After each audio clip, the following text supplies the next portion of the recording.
Welcome back, everyone. We're shining a light on the mental health crisis in COVID that's killing our teens and leaving loved ones struggling in the wake of suicide. Melanie is 13 and admits the pandemic isolation and depression have been absolutely unbearable. She's joined by Heather, who shared her heartbreaking loss of her own daughter to COVID suicide earlier. I know, Heather, you've lost your daughter. She'll never come back, but we do find comfort and solace in other things. How has Melanie helped you turn your grief into real purpose? I enjoy spending time with Melanie. I do things with her. Like I took her to get her nails done, and last night we went out to dinner at the casino with her, with Melanie and my son. Right now I'm just trying to bring kids together so that they can spend time with one another and get, that social interaction that they're missing. Well, Melanie, clearly you are a special person. So why did you reach out to Heather? Reached out to her because I wanted her to attend our children's march so that she could speak and tell London's story and get it out there.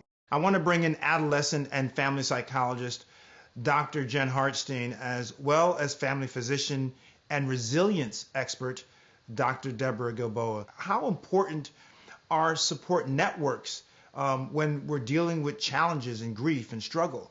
Let me start with you, Dr. Gilboa. What Heather and Melanie are doing, building connections, is a resilient skill. It is something that when mental distress pops up or worsens, it is something that protects and strengthens people.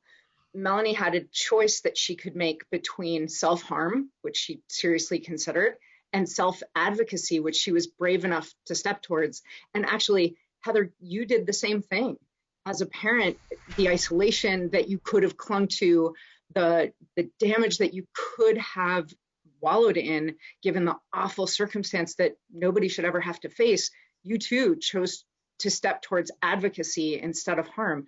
And that in and of itself is such a brave, difficult choice. Building connections is one of the best, most certain ways to do that.